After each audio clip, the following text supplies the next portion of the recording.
The venison was spoiling.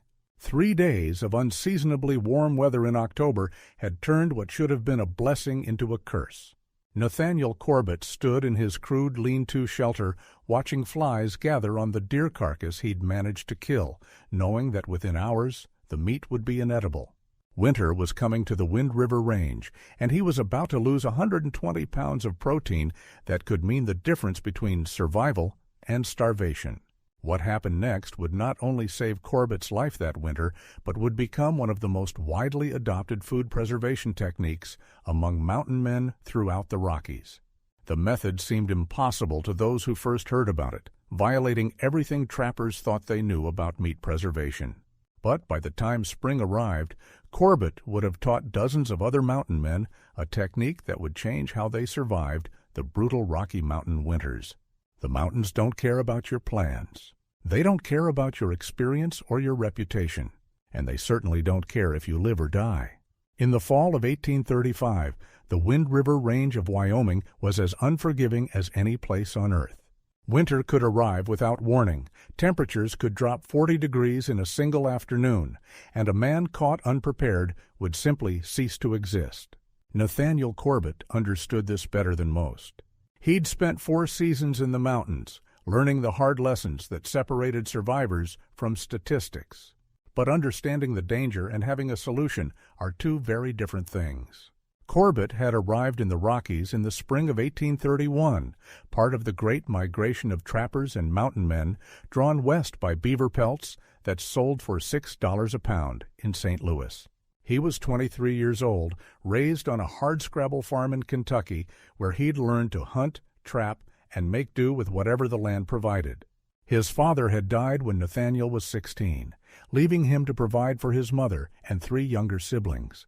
By the time he turned 21, his siblings had married and moved on, and his mother had remarried. Nathaniel found himself unmoored, possessed of considerable wilderness skills, but no clear purpose. When he heard stories about the Rocky Mountains and the fortune to be made in beaver pelts, he sold his rifle, bought a better one, packed what little he owned, and headed west. His first 3 years in the mountains had been profitable. He'd learned the trap lines from older mountain men, discovered which valleys held the most beaver, figured out where to cache supplies and how to avoid Blackfoot war parties. He'd survived his first winter by joining a larger camp of trappers who pooled resources. The second winter, he'd partnered with another trapper named Jacob Marsh.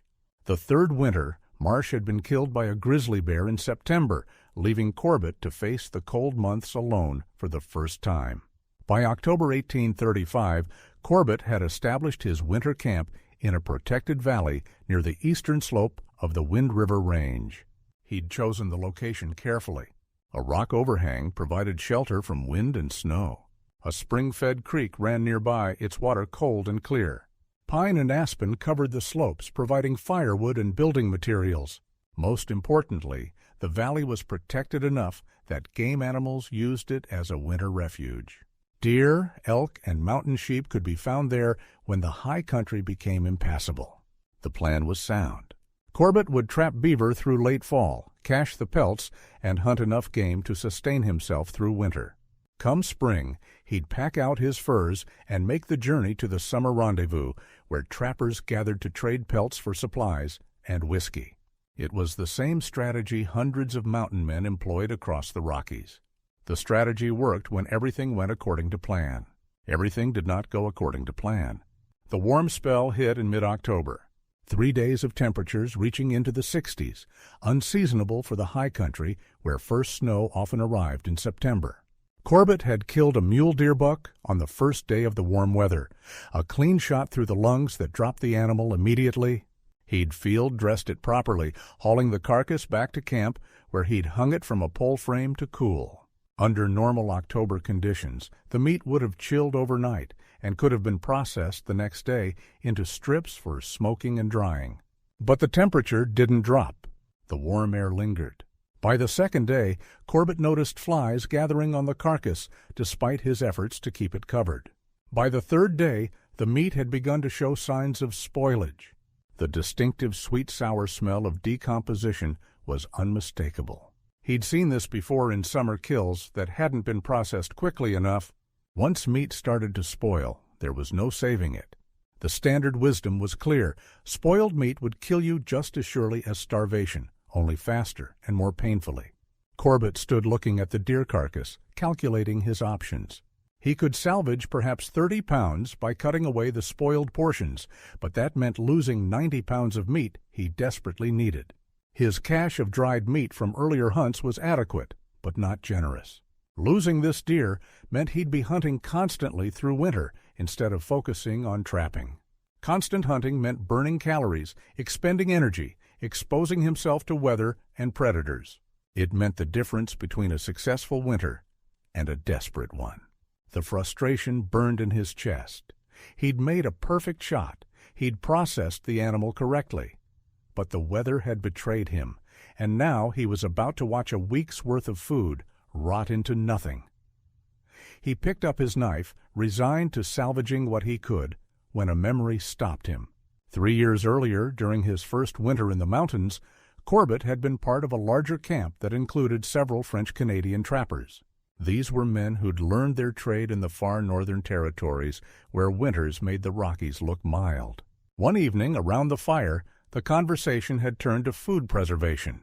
An old voyageur named Baptiste Rouleau had mentioned a technique used by tribes in the far north, something about fermentation and preservation that sounded insane to the American trappers listening. Corbett hadn't paid much attention at the time. The old Canadian's English was heavily accented and difficult to follow. The method he described involved deliberately letting meat go through controlled spoilage, which contradicted everything Corbett had been taught about food safety. The other trappers had dismissed it as French nonsense or misunderstood native practices. But Baptiste had insisted it worked, claiming he'd survived an entire winter on meat preserved this way when a cache fire destroyed his dried provisions. Standing in front of his spoiling deer, Corbett tried to remember the details. Baptiste had talked about salt, about cold temperatures, about timing, something about the meat going through a process that made it safe to eat, even though it looked and smelled like it should be thrown away. The specifics were fuzzy, but Corbett remembered the old voyageur's certainty. This wasn't folklore or desperation. Baptiste had spoken about it the way experienced trappers spoke about setting beaver sets or reading weather signs, as established knowledge that worked if you understood the principles. Corbett made a decision that would have seemed insane to anyone watching. Instead of cutting away the spoiled portions, he was going to try to recreate Baptiste's preservation method. If it failed, he'd lose the entire deer. If it worked, he'd have discovered something that could change how he survived winters. The first step was salt. Corbett had brought a 20-pound sack of coarse salt from the last rendezvous, expensive but essential for preserving hides and curing small amounts of meat.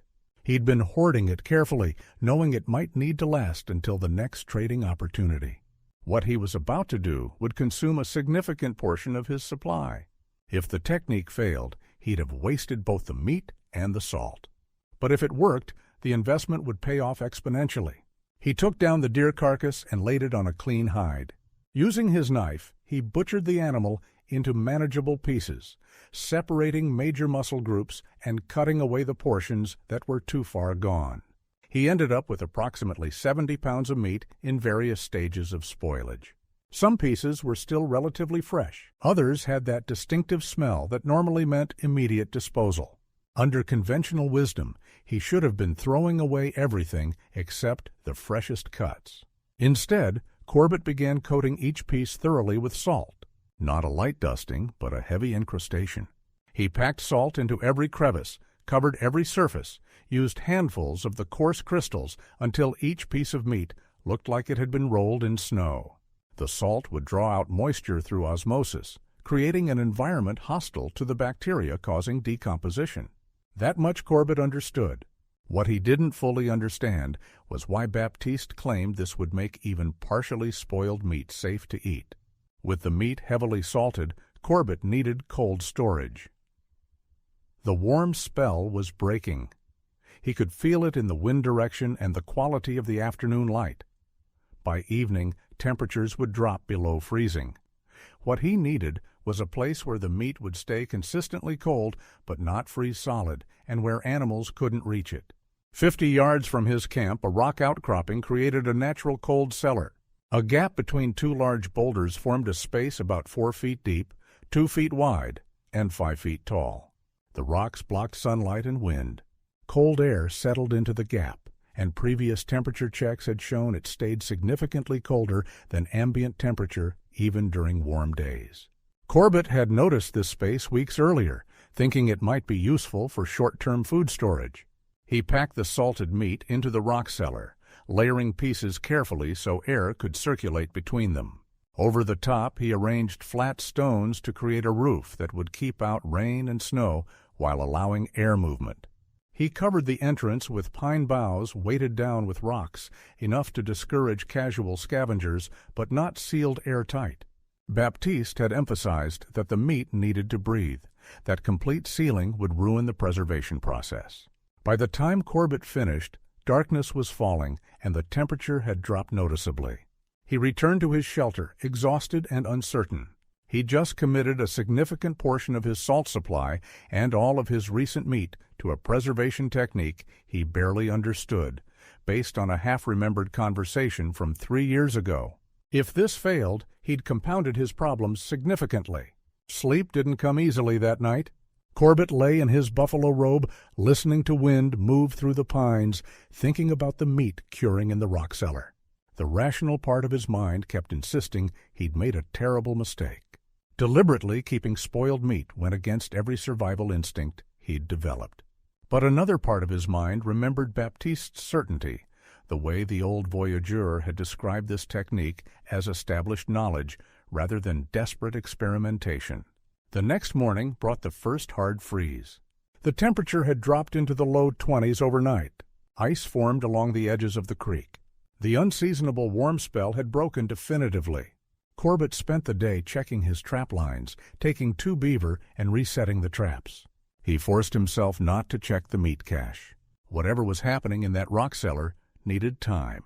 Interfering too early would only compromise the process. 3 days passed before Corbett opened the rock cellar. The temperature had stabilized in the 30s during the day, dropping below freezing at night. Perfect conditions for what he hoped was happening. When he removed the stones covering the entrance and pulled aside the pine boughs, a smell hit him that was both encouraging and unsettling. The meat had changed. The salt had drawn out significant moisture, forming a brine that had dried into a crust. The surface of each piece had darkened, taking on a deep brownish-red color. The smell was strong, pungent, nothing like fresh meat, but also distinctly different from rot. It was similar to aged cheese or fermented vegetables, sharp and penetrating but not nauseating. Some pieces had developed a white coating. What Corbett would later learn was a beneficial mold that contributed to the preservation process. He selected a small piece, one that had been partially spoiled when he'd started the process. Using his knife, he cut away the exterior crust, revealing meat underneath that looked surprisingly normal. The color was darker than fresh venison, but not gray or green. The texture was firm, not mushy. The smell, while strong, didn't trigger the visceral warning that spoiled meat usually produced. Corbett faced a moment of truth. Eating this could save his winter. It could also kill him. Food poisoning in the mountains, far from any help, could be a death sentence. Severe illness would leave him unable to hunt, unable to maintain his camp, unable to survive. He thought about Baptiste, about the casual way the old voyageur had discussed eating preserved meat that sounded identical to what Corbett now held in his hand. He built up his fire and roasted the small piece thoroughly, cooking it until no trace of pink remained. The smell while cooking was unusual, but not unpleasant. When it cooled enough to eat, Corbett took a small bite. The flavor was intense, concentrated, similar to aged meat but with distinctive tang. It wasn't delicious, but it wasn't terrible either. More importantly, it didn't taste spoiled. There was none of the slimy texture or bitter aftertaste associated with bad meat. Corbett ate the entire piece, roughly 4 ounces of meat. Then he waited. If he'd just poisoned himself, symptoms would appear within hours. Nausea, cramping, diarrhea, fever, any of those would confirm his mistake. He spent the afternoon working around camp, maintaining his fire, checking his traps, staying close enough that if illness struck, he could reach his shelter. Evening came without incident. His stomach felt fine. No nausea, no cramping, no warning signs. By nightfall, Corbett allowed himself to believe he might have succeeded. He slept well that night. The next morning confirmed it. He felt completely normal. No illness, no symptoms, nothing but the usual mild hunger of mountain life. The preserved meat was safe to eat. He'd successfully recreated Baptiste's technique, transforming spoiled meat into preserved food through nothing but salt, cold, and time. Over the next week, Corbett refined his process. He discovered that the meat needed to be checked every few days, the salt crust brushed off and reapplied. Pieces that developed black or green mold instead of white needed to be discarded. The rock cellar needed to be cleaned regularly to prevent contamination. The meat had to maintain a delicate balance, cold enough to inhibit harmful bacteria, but not so cold it froze solid and prevented the curing process. What Corbett had rediscovered was dry curing, one of humanity's oldest preservation techniques. Before refrigeration, cultures around the world developed methods to preserve meat using salt, cold, and controlled fermentation. The process worked because salt drew out moisture, creating an environment where harmful bacteria couldn't thrive. The white mold that developed on the meat surface was actually beneficial, producing compounds that further inhibited spoilage while contributing to flavor development. The key was controlling the environment and timing the process correctly. In Corbett's case, he'd stumbled onto the technique at the perfect moment. The warm spell had started the initial decomposition, which paradoxically helped the curing process by breaking down certain proteins. The heavy salt application had then halted harmful bacterial growth while allowing beneficial fermentation. The rock cellar provided the ideal environment, cold and humid enough to prevent drying out while maintaining temperature stability. The result was a preserved meat that would remain edible for months, required no smoking or further processing, and retained most of its nutritional value. By November, Corbett had fully adopted the technique for all his meat preservation. When he killed an elk in late October, he immediately butchered it, salted every piece heavily, and packed it into the expanded rock cellar he'd enlarged by moving additional stones. He was producing what would later be recognized as a primitive form of dry-cured meat, similar to European techniques like prosciutto or bresaola, but developed independently through necessity and half-remembered instruction. The abundance changed everything about Corbett's winter. Instead of carefully rationing dried meat and hunting constantly to supplement his stores, he had reliable protein available whenever needed. The preserved meat was concentrated nutrition, and because it was so heavily salted and aged, a little went a long way. He could take pieces with him on extended trap lines, carrying several days' worth of food in a small pack. He could focus on trapping, which was the actual profitable activity, instead of devoting half his time to hunting. Word of Corbett's preservation technique spread through one of those random encounters that characterized mountain man life. In early December, during a brief warm spell, another trapper named William Prescott came through Corbett's Valley, following a trapline that bordered Corbett's territory. Prescott was struggling. He'd lost a significant cache of dried meat to a bear and was facing a hungry winter. The two men were acquainted from previous rendezvous, enough that Corbett offered hospitality. When Prescott saw Corbett's meat cache and learned how it was preserved, his reaction mirrored what Corbett's had been: disbelief, skepticism, and then grudging interest when Corbett prepared a meal that proved the meat was not only edible, but actually quite good when cooked properly. Corbett shared the technique, explaining the process in detail. He gave Prescott a portion of his salt supply, knowing the gesture might save the other trapper's life, and calculating that the knowledge exchange was worth the material cost. Prescott returned to his own camp and immediately applied the technique to what little meat he had remaining. It worked. By the time spring arrived, Prescott had successfully preserved enough meat to survive comfortably. More importantly, he'd taught the technique to two other trappers he encountered during winter. The following summer, at the 1836 rendezvous held in the Green River Valley, Corbett's preservation technique became a major topic of conversation. Mountain men gathered around evening fires discussing the method, sharing variations they'd developed, comparing results. Some trappers had experimented with adding herbs and spices to the salt mixture. Others had discovered that different types of meat, elk, deer, even bear, responded differently to the curing process.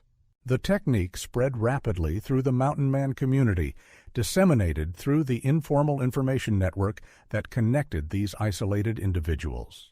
What made Corbett's contribution significant was not that he invented dry curing, which had existed for thousands of years in various cultures. Rather, he rediscovered and adapted the technique specifically for mountain man conditions. He proved it could be done with limited supplies, in crude facilities, by individuals with no formal knowledge of food science. He demonstrated that partially spoiled meat could be salvaged, which was critical information for men who couldn't afford to waste any food source. And he shared the knowledge freely, understanding that survival techniques benefited everyone when widely distributed. The practical impact was enormous. Mountain men could now extend their hunting success significantly.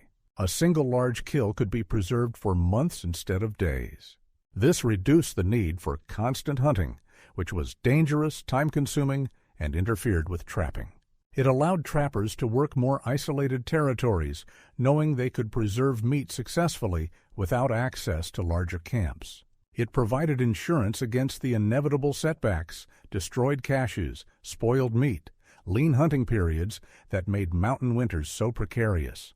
The technique had limitations that became apparent through experimentation. It worked best in consistently cold conditions, ideally with temperatures ranging from 25 to 40 degrees. Too warm and the meat spoiled before curing completed. Too cold and the process stopped entirely. It required significant quantities of salt, which was expensive and had to be packed in from settlements or trading posts. The resulting meat was extremely salty and had to be soaked in water before cooking, which wasn't always practical in winter conditions where melting enough snow or ice required considerable firewood. And the process required attention and monitoring. Meat left too long without checking could develop harmful molds or spoil completely. Despite these limitations, the technique spread throughout the Rocky Mountain trapping community over the next several years. By the late 1830s, variations of Corbett's cold curing method were being used by mountain men from Montana to New Mexico. Each region developed local adaptations based on available resources and specific environmental conditions. Trappers in the northern Rockies, where winters were colder, could cure meat for longer periods. Those in southern regions had to be more careful about temperature control and timing. The technique even spread to some Native American tribes who traded with mountain men. While many tribes had their own sophisticated preservation methods, including various forms of drying, smoking, and pemmican production, the salt curing technique offered advantages in certain situations. It required less firewood than smoking, worked in conditions too humid for air drying, and produced a product that was compact and portable. Some tribes incorporated elements of the technique into their traditional methods, creating hybrid preservation approaches. Corbett himself continued refining the technique over the next several winters. He experimented with different salt ratios, trying to find the minimum amount needed for successful preservation. He discovered that adding crushed juniper berries to the salt mixture improved flavor and seemed to inhibit certain types of harmful mold. He learned that meat cured at slightly warmer temperatures, around 35 to 40 degrees, developed better flavor than meat cured at near-freezing temperatures, though the warmer curing required more careful monitoring. By 1838, Corbett had developed what other trappers considered the definitive version of the cold curing technique. His method called for butchering meat into pieces no thicker than 4 inches, coating each piece with a mixture of 1 pound of salt per 10 pounds of meat, with a small handful of crushed juniper berries mixed into the salt. The meat was then packed into a cold storage area with good air circulation and checked every 3 to 4 days. The salt crust was brushed off and reapplied at each check. After 2 weeks, the meat was considered fully cured and could be stored for up to 4 months. The food science behind what Corbett and other mountain men were doing was not understood at the time. They didn't know about bacteria, fermentation, or the chemical processes involved in curing. But through observation and experimentation, they'd developed an empirically effective technique. The heavy salt application worked through osmosis, drawing moisture out of the meat tissue and creating a high-salt environment on the surface that inhibited bacterial growth. The cold temperatures slowed all microbial activity, both harmful and beneficial. The beneficial molds that developed on the surface produced enzymes that broke down proteins, tenderizing the meat and developing complex flavors while also producing antimicrobial compounds that further inhibited spoilage bacteria.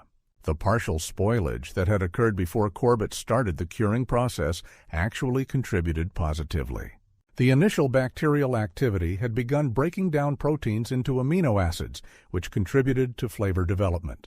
When the heavy salt application stopped harmful bacteria, the beneficial fermentation continued at a reduced pace, creating the characteristic aged flavor that cured meats develop.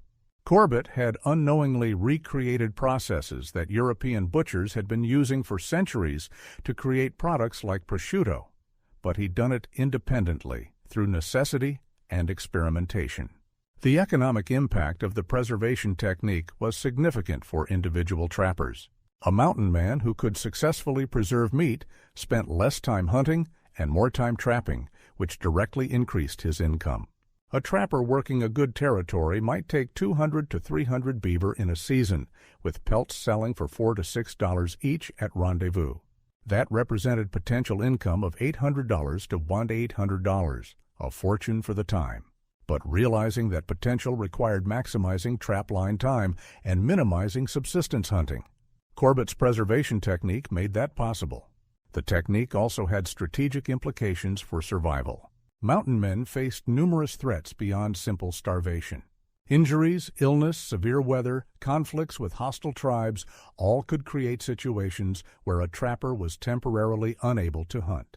Having months' worth of preserved meat provided a critical buffer. Several documented cases exist of trappers surviving injuries or illness specifically because they had adequate preserved meat available and didn't have to hunt while incapacitated. One such case involved a trapper named Nathaniel Corbett who broke his leg in January 1839 while checking traps along the Snake River. Corbett managed to splint his leg and crawl back to his cabin, but he was unable to walk or hunt for 6 weeks. He survived entirely on elk meat he'd preserved using Corbett's technique, along with minimal supplies of dried beans and flour. Without the preserved meat cache, Corbett would have starved. When he finally recovered enough to hunt again, he made a point of tracking down Corbett at that summer's rendezvous to personally thank him for teaching the technique that had saved his life. Stories like Corbett's reinforced the value of Corbett's contribution. Mountain men were practical people who measured information by its usefulness. A technique that demonstrably saved lives and increased income was quickly adopted and widely shared. By 1840, cold curing had become standard practice among experienced mountain men, taught to newcomers as essential survival knowledge alongside trap setting, fire starting, and weapon maintenance. Corbett continued working the mountains through the early 1840s, but the beaver trade was declining. Silk hats had replaced beaver felt in fashion, and pelt prices dropped accordingly. Many mountain men transitioned to other work, guiding wagon trains, scouting for the army, or settling into farming or ranching. Corbett took a different path. In 1842, he hired on as a guide for one of the first large wagon trains heading to Oregon, using his mountain knowledge to help settlers cross the Rockies safely. Over the next decade, Corbett made numerous trips guiding settlers westward. His knowledge of mountain routes, water sources, and survival techniques made him valuable to emigrants attempting the dangerous overland journey. He taught wagon train members the meat preservation technique, adapting it for travel conditions.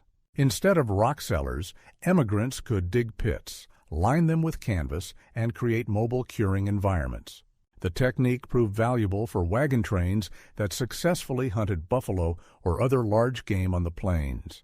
Instead of wasting meat they couldn't immediately consume, they could preserve significant quantities for later stages of the journey.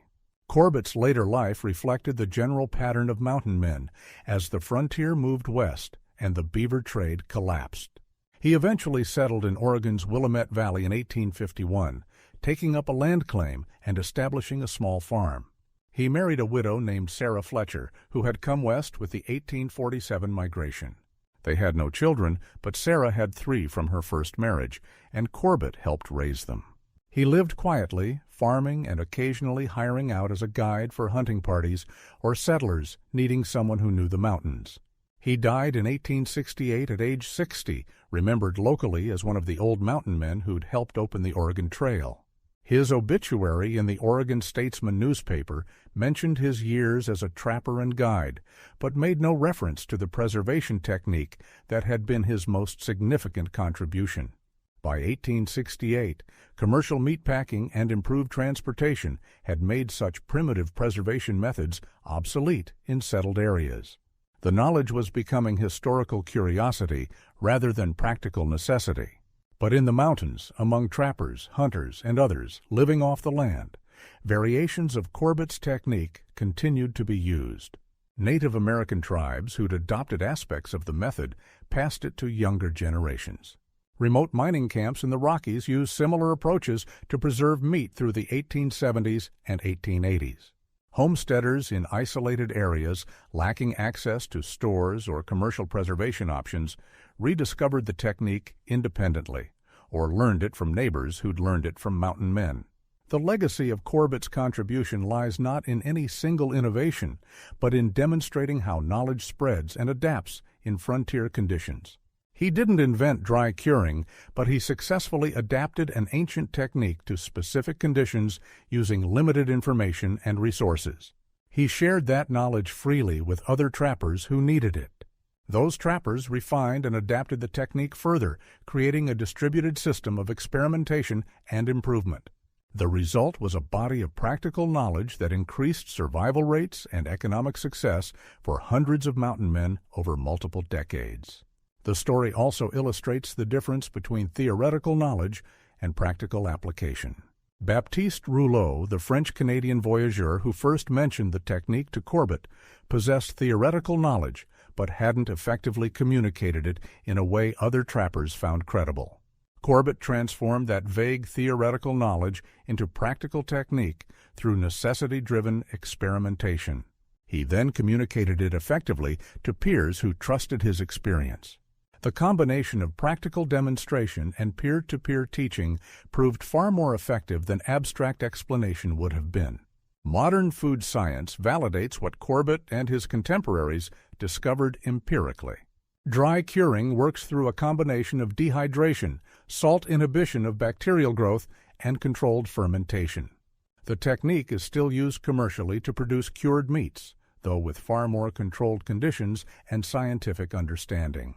The basic principles Corbett applied, heavy salt application, cold temperature control, air circulation, remain fundamental to dry curing today. What makes Corbett's story particularly relevant is how it demonstrates problem-solving under resource constraints. He faced a specific problem, spoiling meat during unseasonable weather, with limited resources and no access to expert advice. He drew on fragmentary knowledge, half-remembered conversation from years earlier, to attempt a solution that violated conventional wisdom. He was willing to take calculated risks, eating potentially dangerous meat in small quantities to test the technique.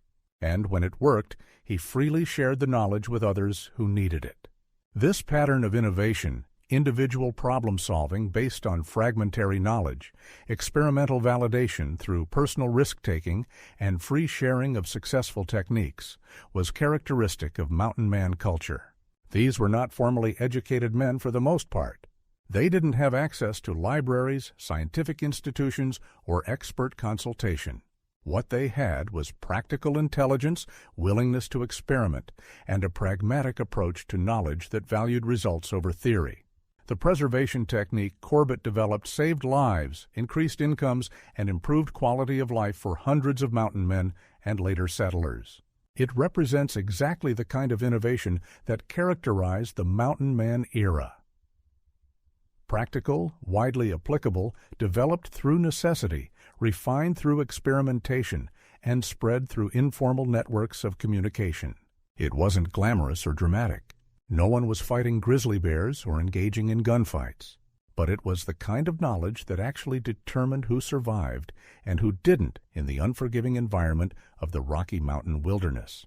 The technical details of Corbett's method deserve closer examination because they reveal the sophistication of practical knowledge developed by mountain men. The salt ratio he eventually settled on, 1 pound of salt per 10 pounds of meat, represented an optimal balance between effectiveness and economy.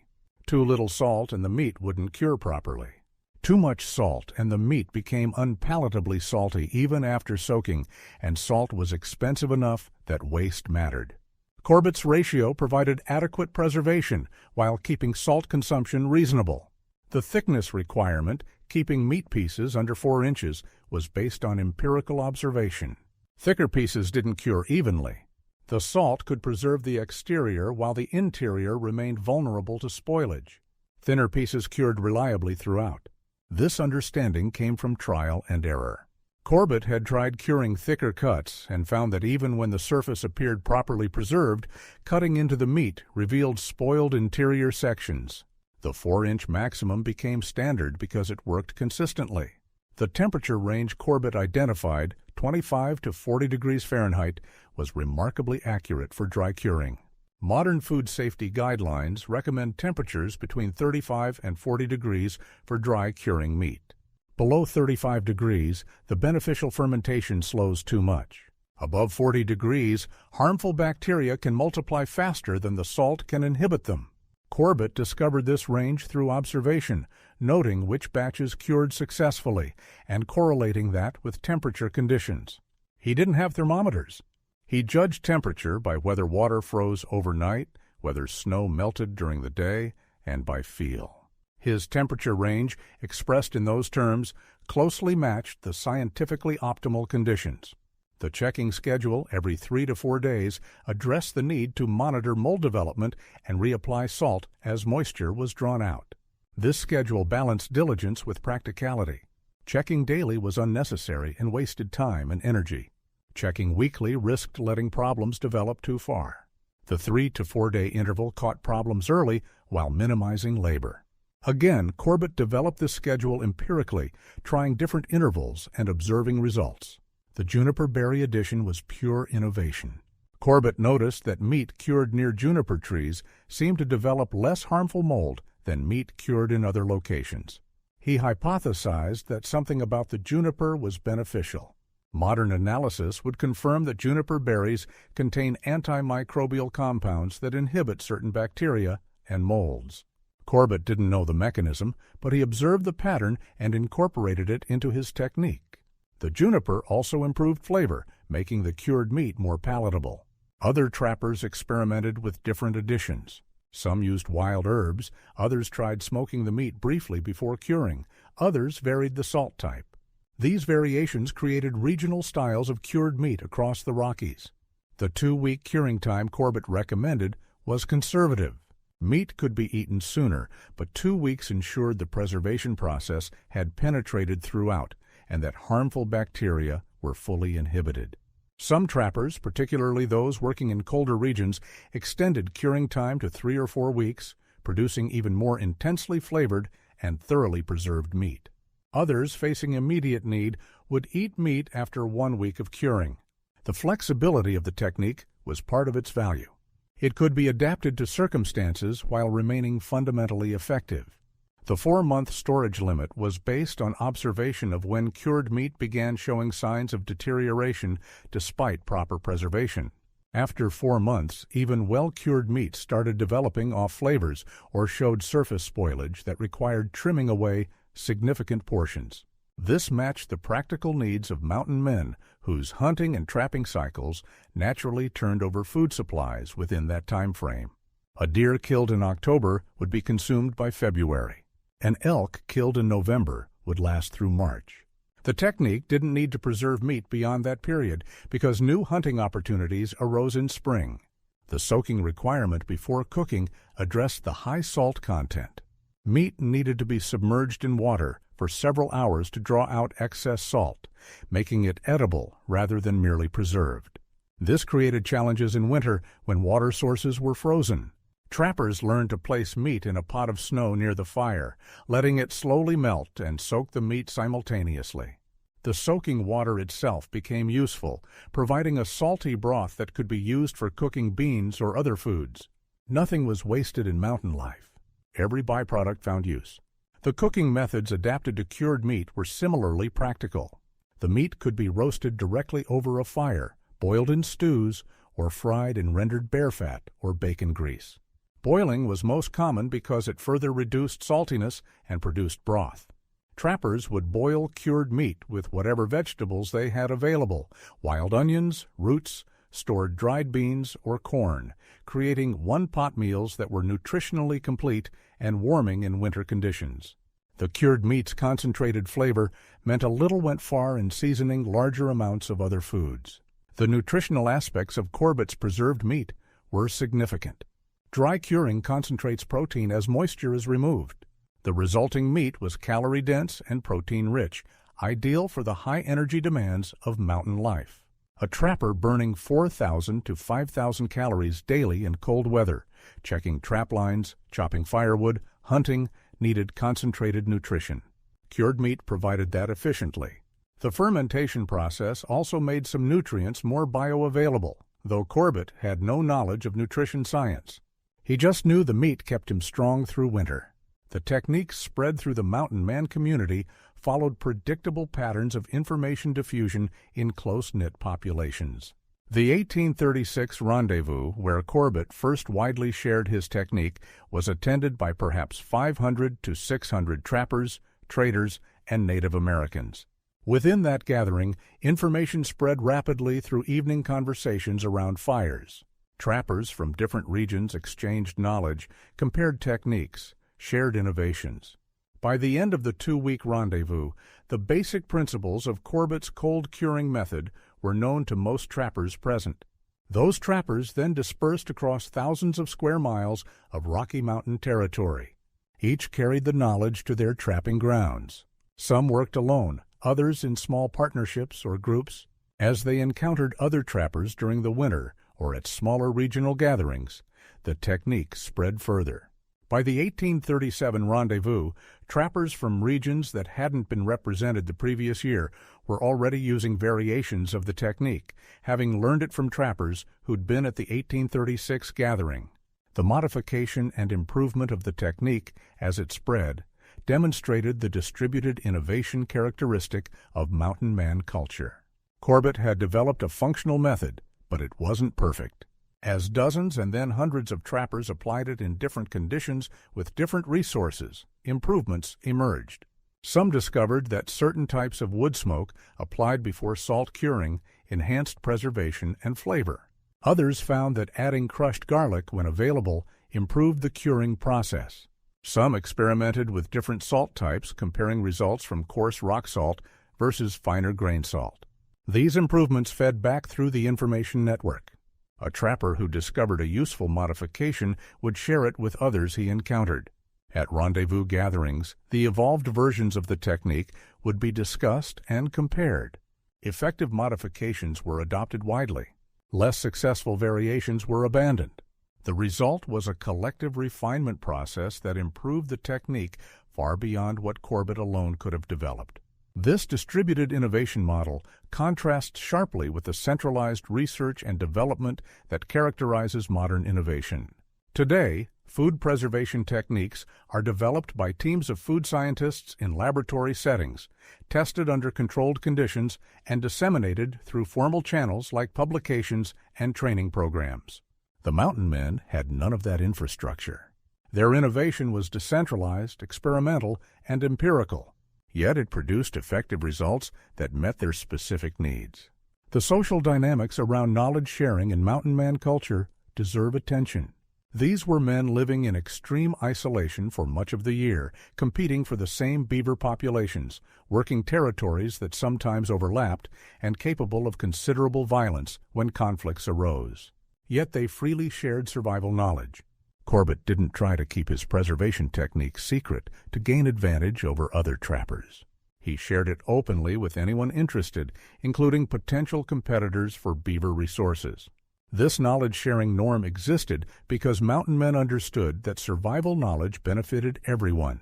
A trapper who starved because he didn't know how to preserve meat represented wasted human potential.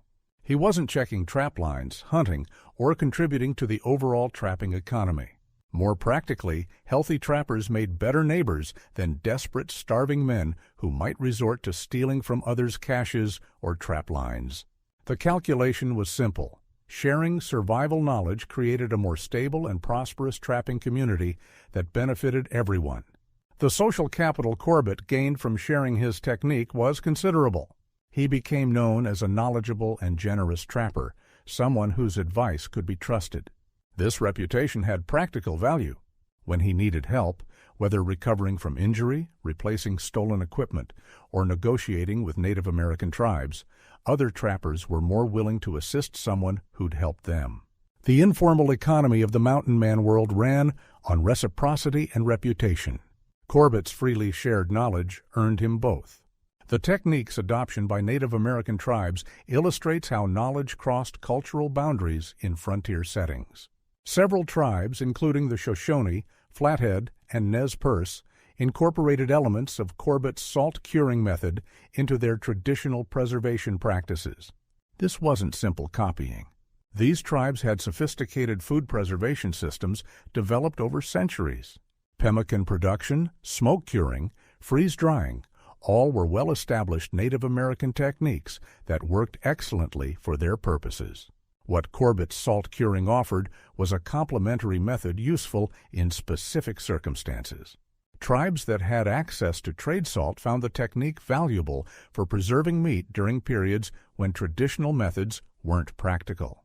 The relatively quick curing time compared to extensive smoking was advantageous in situations requiring rapid food preservation. Some tribes developed hybrid techniques, combining salt curing with smoking or adding traditional preservation herbs to the salt mixture. The cross-cultural knowledge exchange went both directions. Mountain men learned extensively from Native Americans about edible plants, medicinal herbs, optimal hunting techniques, and winter survival strategies.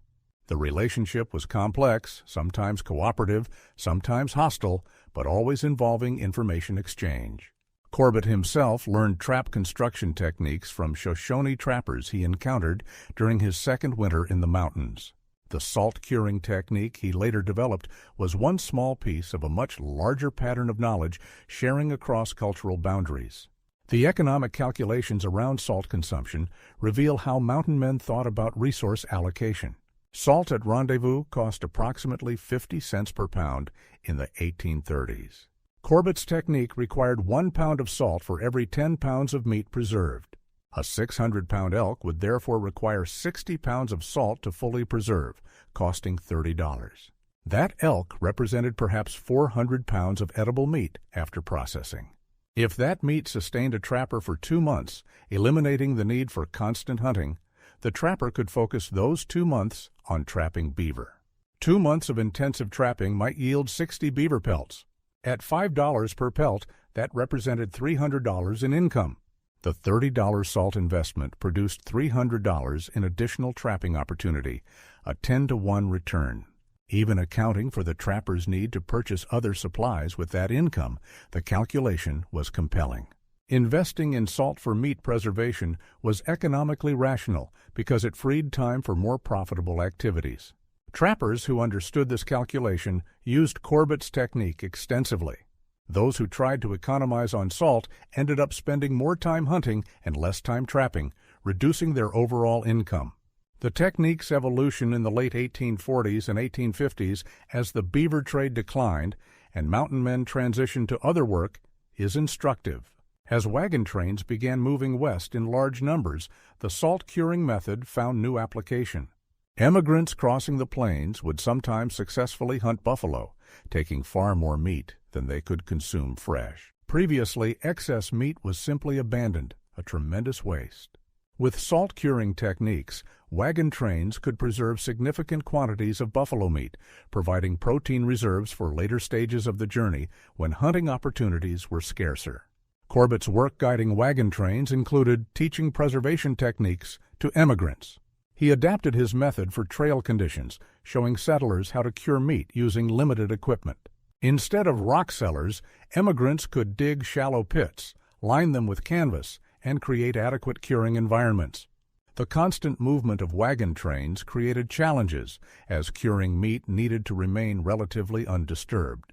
Corbett developed protocols for checking and maintaining curing meat during travel, though the quality wasn't quite as good as meat cured in stable conditions. The technique also spread to early mining camps in the Rockies. The Colorado Gold Rush of 1859 and subsequent mining booms brought thousands of men into remote mountain areas with limited food supply infrastructure. Miners who supplemented their diet by hunting used salt curing to preserve game meat. Mining camps would sometimes pool resources to purchase salt in bulk, sharing the cost among multiple miners who would then preserve meat communally. This represented another adaptation of Corbett's technique to new circumstances and social structures.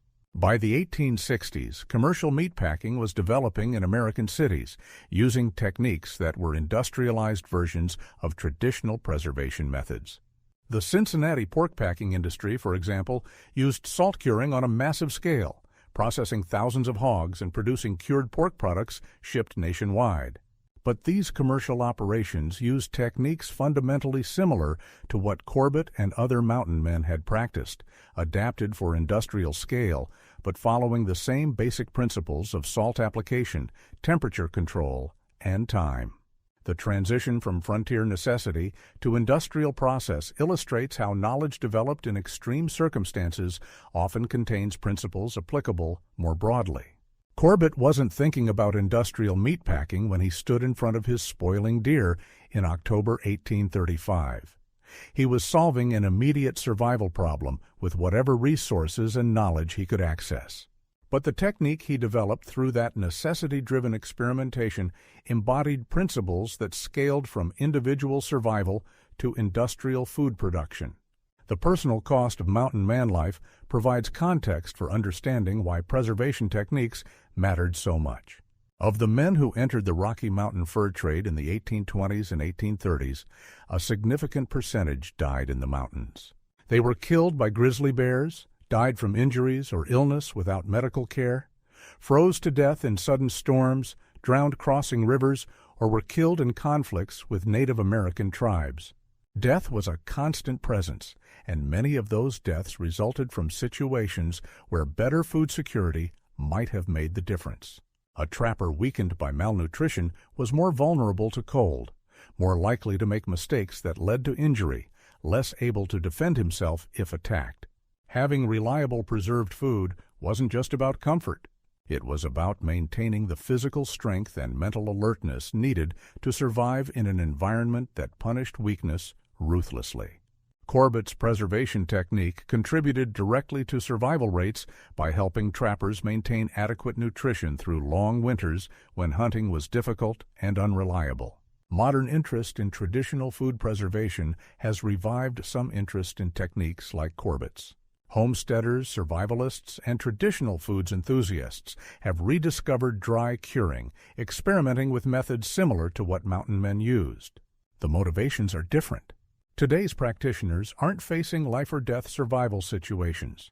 They're interested in food security, traditional skills, or producing distinctive flavored meats. But the techniques they use echo what Corbett developed nearly 2 centuries ago. The story of Nathaniel Corbett and his preservation technique ultimately illustrates how human ingenuity responds to necessity. Faced with spoiling meat and the prospect of a hungry winter, Corbett didn't accept failure.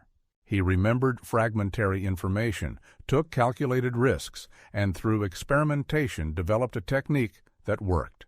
He then shared that technique freely with others who needed it, initiating a process of distributed innovation that improved and adapted the method across thousands of miles and dozens of individual trappers. The result was a practical contribution to survival knowledge that benefited an entire community and persisted for decades. That legacy, built from necessity, experimentation, and generous sharing of knowledge, represents the best of what the Mountain Man era produced.